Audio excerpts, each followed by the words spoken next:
Hello everyone, જય શ્રી કૃષ્ણ. આપ સૌનું મારા આ બંગલામાં સ્વાગત છે. મારા બાપુજીને હે ને ખમણ બહુ ગમતા. તેઓ મારા જન્મ સમયે પણ ખમણ જ ખાતા હતા. ત્યાંથી તેમણે કહેલું કે એનું નામ ખમણ રાખી દો. મારા ઘરની હાલત આપણા દેશની કઠણાયેલી લોકસભા જેવી છે અને હું મારા ચિત્ર વિચિત્ર કુટુંબ સાથે આ લટકેલી લોકસભા ચલાવી રહ્યો છું. ફોરમ અરે મારી વાત સાંભળ. મારા ક્રેડિટ કાર્ડની લિમિટ પૂરી થઈ ગઈ. શોપિંગ કરવાનું બંધ કર. શું છે? શું રડ્યા કરે છે આખા દિવસ તારા પપ્પાની જેમ? એક ક્રેડિટ કાર્ડની લિમિટ પણ થઈ ગઈ તો શું થયું? બીજો ક્રેડિટ કાર્ડ તો છે જ ને. અને હા તમુ, રાત્રે સૂતા પહેલા ચણા પલાળવાનો અને દહીં મેળવવાનું ભૂલતા નહીં. નહીંતર આ તારી મમ્મી છે ને એમાં લોહી પી જશે. ઊભી રે. આ છે મારો સૌથી મોટો દીકરો ધમો. એની હાલત SMS જેવી છે.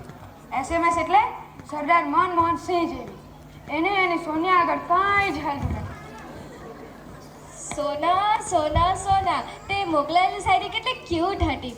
બંધાવું છે મારે તારી માટે તાજમહેલ, પણ બેંકે મૂક્યું છે લોન પર કામ. કરવા છે તારી જોડે લગન, પર નડે છે આ તારું બાપ. પર ડોન્ટ વરી, લગન તો હું તારી જોડે જ કરીશ. હા, આવું છું. આ છે મારી દીકરી પિંકી. એને અમારા ઘરની વાયો છે. એને કોઈ રખડું સની નામના છોકરા સાથે પ્રેમ છે. હવે તમે જ કહો, કયો બાપ પોતાની દીકરીના લગ્ન કોઈ રખડું છોકરા સાથે કરાવે?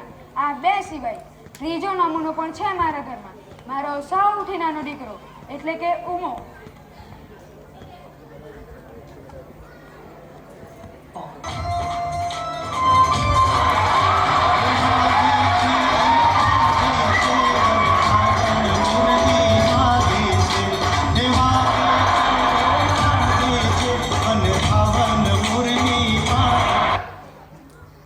બંધ કર. બેસ નીચે. નીચે ક્યાં બેઠો? ઉપર બેસ. આ છે અમારા ઘરનો દિગ્વિજયસિંહ. ક્યાં બોલવું, ક્યારે બોલવું, કોના માટે બોલવું, કશું જ હાલતું નથી. એમાં પ્રોબ્લેમ છે. શું કહ્યું? તારા બાપાની મસ્કરી કરે છે? ખબરદાર. આ છે અમારા ઘરની જયલલિતા. ખાલી દેખાવમાં, સ્વભાવમાં તો મમતા બેનર્જી. સરકાર ભલે મારી હોય પણ રાજ તો એનું જ ચાલે. ખબરદાર જે મારા દીકરા પર હાથ ઉપાડ્યો છે. આંગળી પર નાય. મારો દીકરો. આ તારો દીકો નહીં, પનોટી છે, પનોટી. ચૂપ રહો.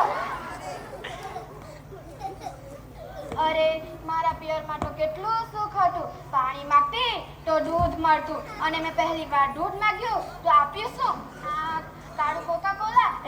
હું તારે કહી દઉં છું, મારા કલર પર નહીં જા. નહીં તો શું કરી લેશો? અરે ભાઈ, આટલું જોરથી બોલે પછી કોઈ માણસ કરી પણ શું શકે? ફોરમ ખસો વચ્ચેથી. ક્યાં ગઈ મારી ફોરમ? જોયું એની મારી સામે જોયું પણ નહીં. અરે લગન પહેલા આવતો તો કેવો મમ્મી કરતો ને હવે બૈરી ગયેલો. જોયું પપ્પા? બૈરીને બૂમ પાડી, એમાં બૈરી ગયેલો. ભાઈ, આપણા પુરુષોની એ જ કઠણાઈઓ છે. માની સામે બૈરીની બૂમ મારો તો બૈરી ગયેલો, બૈરીની સામે માની બૂમ મારો તો માવડિયા. આ બાળકોને મારો તો નિર્દય. આ બાળકોને કશું જ ન કહો તો બેપરવા. આખો દિવસ ઘરની બહાર રહો તો રખડું, આખો દિવસ ઘરની અંદર રહો તો ઘર કુકડા. આ બૈરાને નોકરી ન કરવા દો તો શક્કી, બૈરાને નોકરી કરવા દો તો બૈરાની કમાણી ખાનારા. આ બૈરાને મારો તો જાલી, અને આ બૈરાને માર ખાવ તો બાયલા.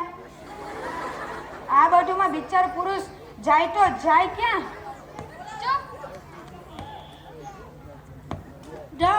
જમો હું આવી ગઈ શોપિંગથી. આટલું બધું શું લઈ આવી? એ પૂછો કે શું ફ્રી લઈ આવી. 6,000ના જ્યુસર પર 6 સંતરા ફ્રી લાવી. આ તો સત્યનારાયણની કથામાં ચડાવેલા સંતરા લાગે છે. આ જો અહીંયા કાણું પણ છે. હાલ. અને મમ્મીજી તમ 2 સાડીની ઉપર એક બ્લાઉઝ પીસ ફ્રી લઈ આવી. શું વાત કરે છે? Blouse piece free? વાહ વાહ. જયશ્રી, આ બ્લાઉઝ પીસમાંથી તારો ભાઈનો એક પીસ પણ નહીં થાય. મને તો આખો ટાંકો જોઈએ. સોરી. કઈ વાંધો નહીં, એમાંથી મારી 2 બ્લાઉઝ થઈ જશે. હા, બાય વગરની.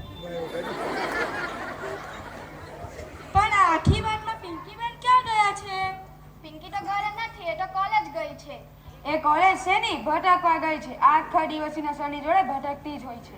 શીખો સોની પાસેથી. તે આપણી પિંકીને લઈને ભટકે છે, તમારી જેમ એકલા નહીં. મારે પણ ક્યાં એકલા ભટકવું છે? પણ તારી જોડે જાઉં ને તો મારે એક સાથે 2 રિક્ષા કરવી પડે. મમ્મી પપ્પા નથી? અહીંયા કુડાનો તારો બાપ. સોરી પપ્પા, આજે એક્સ્ટ્રા લેક્ચર હતા. ક્યાં જાય છે? એક્સ્ટ્રા લેક્ચર ક્યાં? સિનેમા ઘરમાં હતા? સાચું બોલ ને, પિક્ચર જોવા ગઈ હતી ને? પિક્ચર જોવા? હા. આ જો તારી કરીના કપૂર પિક્ચર જોવા ગઈ છે. કટપ્પા. આવી લેડીઝ બાહુબલી. થેન્ક યુ બધી તારી. Thank you. મમ્મી તમને ખબર છે અમે રિક્ષામાં અને તેને કૂદકો માર્યો. કેમ? આ સોંગ વાગે એટલે એને નાચવું જ પડે. એટલે રસ્તા પર નાચ્યો? હા. પણ કેવી રીતે? કરી બતાવું? યસ.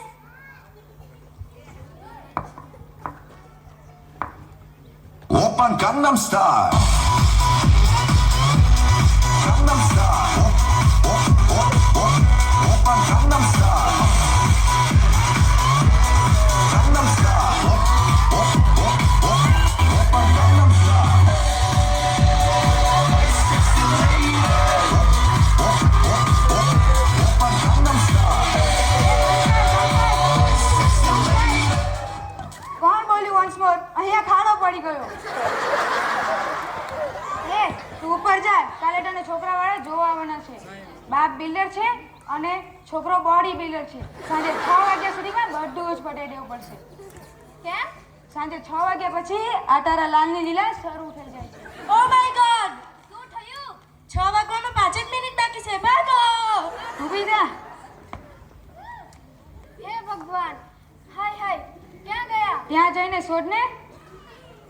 હે હનુમાન દાદા, તમે આ 6 વાગ્યાનો પ્રોબ્લેમ સોલ્વ કરી નાખશો ને તો 1 વર્ષ સુધી સુખો રોટલો અને સાસ ખવડાવીશ આ ખમોને.